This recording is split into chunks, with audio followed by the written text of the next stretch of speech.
رسول اللہ صلی اللہ علیہ وسلم نے قبروں پر بیٹھنے مجاور بننے سے منع فرمایا.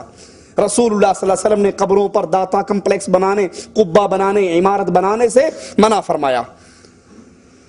اور ابو داؤد میں ہے رسول اللہ صلی اللہ علیہ وسلم نے قبروں پر لکھنے سے منع فرمایا. قبروں پر لکھنے سے. حاجی اللہ بخش تاریخ وصال اتنا اور اس پہ بورڈ لگتے ہیں، سنگ مرمر کی پھٹیاں باقاعدہ آرڈر پہ تیار ہوتی ہیں. رسول اللہ صلی اللہ علیہ وسلم کی حدیث ابو داؤد کے اندر موجود، آپ نے قبروں پر لکھائی کروانے سے منع فرمایا.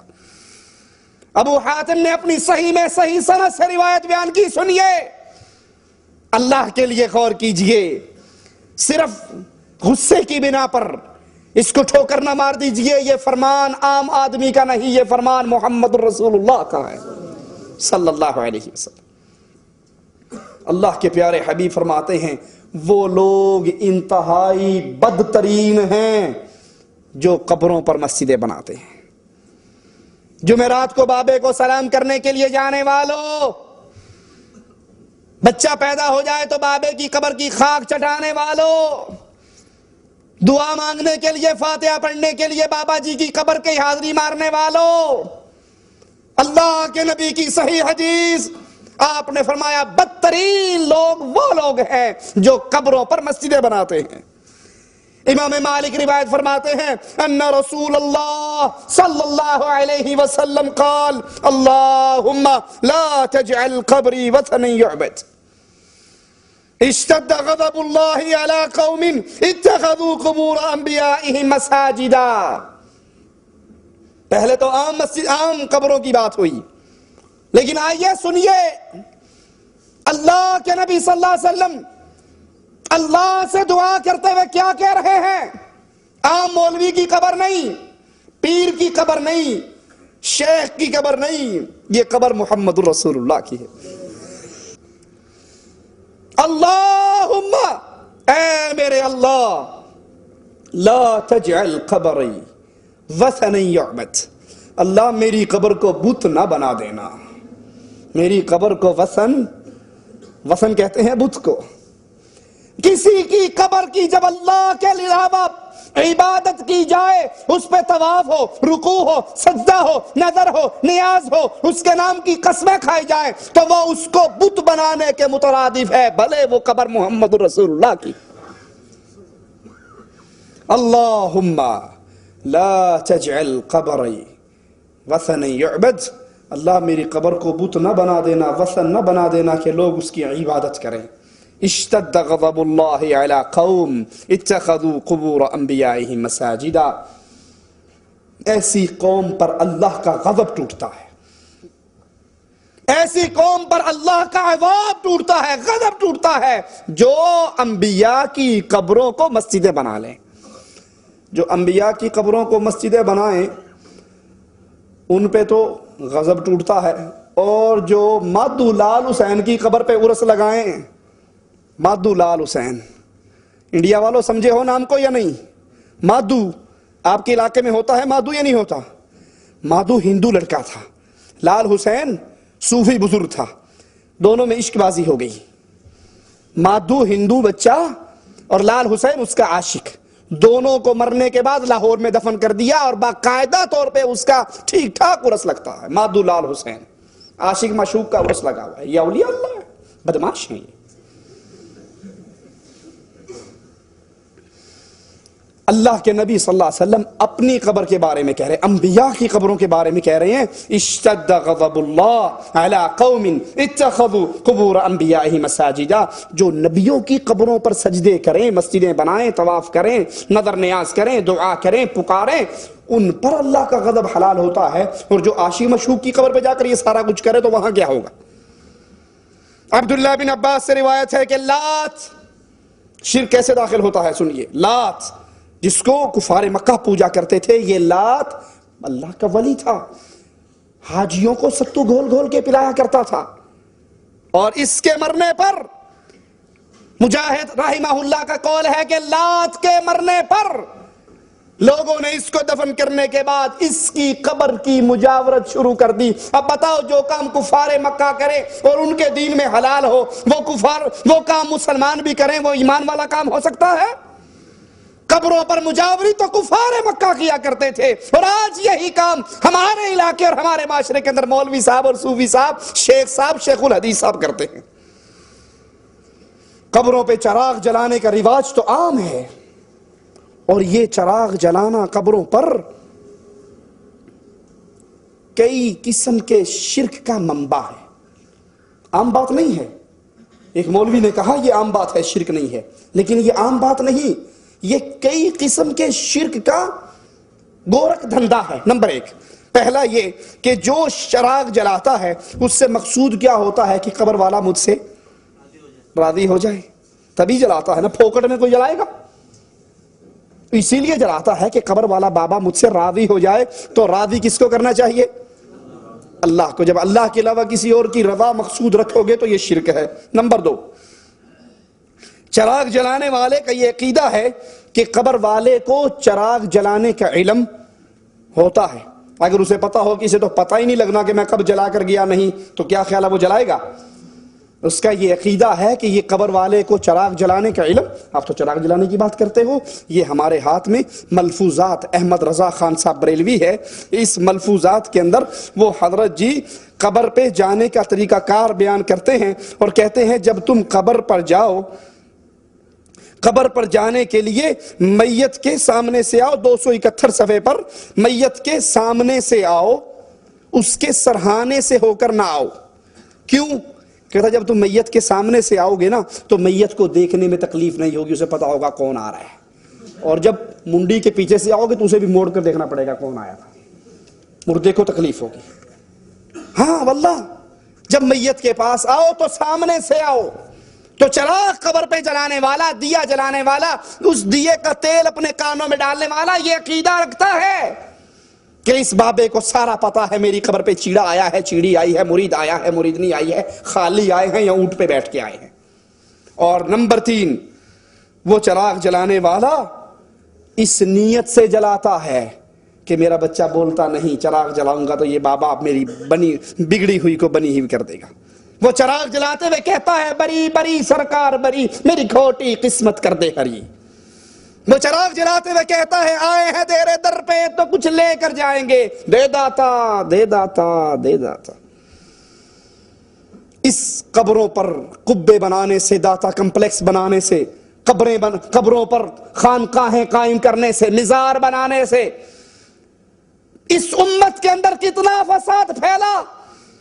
آئیے ذرا غور کرتے جائیے، یہ امت کے اندر فساد کا کون کون سا دروازہ کھل گیا۔ نمبر ایک، ان قبروں پر، ان مزاروں پر نماز پڑھنی جانے لگی، حالانکہ رسول اللہ صلی اللہ علیہ وسلم نے قبر پہ نماز پڑھنے سے منع کر دیا۔ اللہ کے نبی نے فرمایا میرے لیے پوری زمین کو پاک اور صاف کر دیا، نماز کے لیے حلال ہے سوائے قبرستان کے اور باتھ روم کے، ان دو جگہ پہ نماز۔ تو قبر پہ نماز نہیں ہوتی، لیکن ان مزاروں پر مسجد خالی ہے۔ واللہ جائیے جمعرات کے دن ان مشرکوں کا شرک دیکھنے کے لیے، مسجد بے آباد اور خالی ہوتی ہے اور قبر آباد ہوتی ہے، اس کی طرف منہ کر کے نماز ہے۔ ان درباروں سے متاثر ہو کر ان قبروں کے پاس دعا کی جاتی ہے اور یہ سمجھا جاتا ہے کہ دعا فوراً قبول ہوگی۔ بزرگوں کی قبروں کی وجہ سے مصیبتیں ٹل جاتی ہیں، یہ بزرگ بہت کچھ کر دیتے ہیں۔ آپ کا دل نہیں مانتا تو آئیے میں سناتا ہوں، جو بات کہتا ہوں اللہ کی توفیق سے دلیل اپنے ساتھ رکھتا ہوں۔ یہ ارواح ثلاثہ ہے، اشرف علی حکیم الامت، معذرتاً نام ٹھیک لینے دو، حکیم الامت حضرت مولانا شاہ اشرف علی تھانوی، اس کو شائع کیا ہے مکتبہ رحمانیہ اردو بازار لاہور نے۔ اس کا صفحہ نمبر ہے صفحہ نمبر 302۔ 302 پر فرماتے کیا ہیں ذرا سنیے آپ۔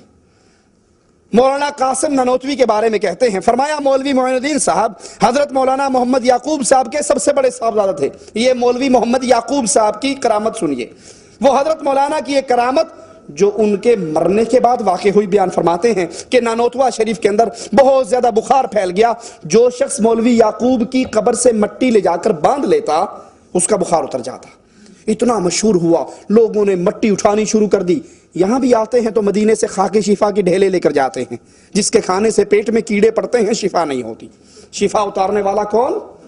اللہ عز و جل. کہا اتنی مٹی لے کر گئی. ادھر بیٹا ان کا مٹی کی ٹرالی قبر پہ ڈالتا ہے، گھنٹے میں صاف. سید لیا مفت میں کھل گئی. ایک دفعہ ڈالی، 2 دفعہ ڈالی، 3 دفعہ ڈالی، آخر بیٹا پریشان ہو گیا. سنیے، کہتے ہیں کہ بیٹا جو تھا بڑا تیز مزاج کا آدمی تھا. وہ قبر پہ آیا.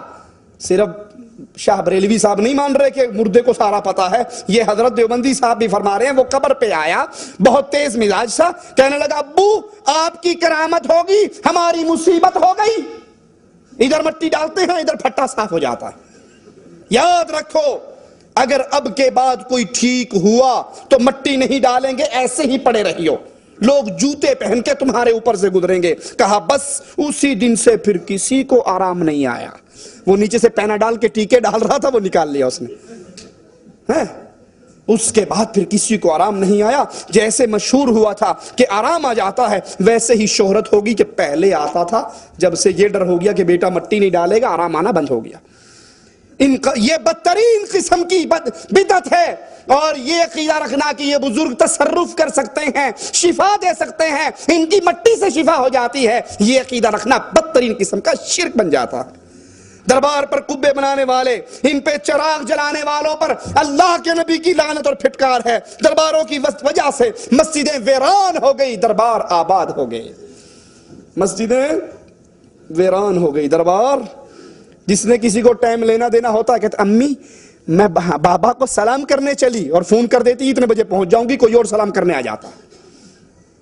بدماشی کے اڈے یہ قبریں، یہ دربار بن گئے. درباروں پر عورتوں اور مردوں کا مخلوط اجتماع. رسول اللہ صلی اللہ علیہ وسلم اپنے مسجد نبوی سے نکلے، صحابہ اور صحابیات کو اکٹھے چلتے ہوئے دیکھا جو نماز پڑھ کے باہر نکلے تھے. غضبناک ہو کر اللہ کے نبی نے فرمایا عورتوں تمہیں کوئی حق نہیں پہنچتا راستے کے درمیان میں چلنے کا، تم دیواروں سے لگ کر چلو. مردوں تم درمیان میں چلو. حدیث میں آتا ہے عورتیں دیواروں سے ایسے لگ کر چلتی کہ ان کے دوپٹے ان دیواروں کے پتھروں میں اٹک جایا کرتے تھے. اللہ کے نبی صلی اللہ علیہ وسلم تو نمازیوں کے، اور نمازی بھی ابو بکر، عمر، عثمان و علی، عورتوں میں عائشہ، حفصہ، فاطمہ، ام سلمہ، زینب، ام کلثوم، رقیہ، پاک دامن بیبییں اور پاک دامن مرد. لیکن نبی نے ان کے اکٹھ کو پسند نہیں کیا. تو لسوڑی شاہ کے دربار پہ جو میلہ لگتا ہے، وہاں جو آتی ہیں ان کا اکٹھ کیسے پسند ہوگا؟ عورتوں اور مردوں کا اکٹھ ہونے لگا. پھر اس کی وجہ سے زنا عام ہوا، شراب عام ہوئی، منشیات اور پاؤڈر اور ہیروئن عام ہوئی. بدکاری کے اڈے بن گئے. اپنے پاس سے نہیں کہتا، یہی حضرت احمد رضا خان صاحب بریلوی کی ملفوظات. کیسے کیسے بدکاری کے اڈے بنے. سنیے، صفحہ 248 ہے. صفحہ 248 کے اوپر فرماتے ہیں ایک مرید آ رہا سید بدوی کبیر کی قبر کی زیارت کرنے کے لیے. راستے میں ایک چھوکری پر نظر پڑ گئی، اس کے دل میں آ گئی. جب دربار پہ پہنچا تو وہ اس پیر نے پوچھا عبد الوہاب تمہیں وہ کنیز اچھی لگی؟ کہا حضرت پیر سے شیخ سے کیا چھپانا، ہمارے دل کو بھا گئی. کہا جاؤ وہ کنیز ہم نے تمہیں ہبہ کر دی. کہتا میں پریشان، وہ تو اس تاجر کی کنیز تھی، یہ بابا جی مجھے کیسے دے رہے ہیں؟ اتنی دیر گزری، وہ تاجر حاضر ہوا اور اس نے وہ کنیز مزار اقدس کی نظر کر دی. خادم کو اشارہ ہوا، انہوں نے آپ کی نظر کر دی. اور پھر قبر والے نے آواز لگا کر کہی عبد الوہاب دیر کاہے کی ہے، اس کو پکڑو، سامنے والے حجرے میں لے جاؤ اور اپنی حاجت کو پورا کر لو. یہ دربار، یہ مزار، یہ خانقاہ ہے، بدماشی، بدکاری، زنا اور بے حیائی کے اڈے اور مرکز ہیں. ان درباروں کو چلانے کے لیے ہمارے معاشرے کے اندر باقاعدہ محکمہ اوقاف بنتا ہے. اللہ اس سعودی حکومت کو قائم اور دائم رکھے، اللہ ان کو جزائے خیر دے. یا محکمہ اوقاف، وزارت اوقاف بنتی ہے حج کروانے کے لیے، بیت اللہ کی سرپرستی کے لیے، مسجد نبوی کی سرپرستی کے لیے، حاجیوں کی خدمت کے لیے. ہمارے ہاں محکمہ اوقاف بنتا ہے لسوڑی شاہ اور پھسوڑی شاہ کے دربار سے چندے اکٹھے کرنے کے لیے. اللہ ملک عبداللہ کی حفاظت فرمائے. جس طرح ملک عبدالعزیز رحمت اللہ علیہ نے اور اس سے پہلے ملک سعود رحمت اللہ علیہ نے اور ان کے ساتھ شیخ محمد بن عبدالوہاب نجدی رحمت اللہ علیہ نے اس منطقے سے تمام قبر پرستی کو جڑ سے اکھاڑ کر پھینک دیا، دربار سازی کو مٹا کر رکھ دیا۔ گھر ہے تو اللہ کا گھر ہے، اس کے علاوہ کسی اور کا دربار نہیں ہے۔ یہ اس دنیا کے دھرتی کے اوپر واحد حکومت ہے جہاں پر قبر پرستی کا تصور بھی تک نہیں ہے۔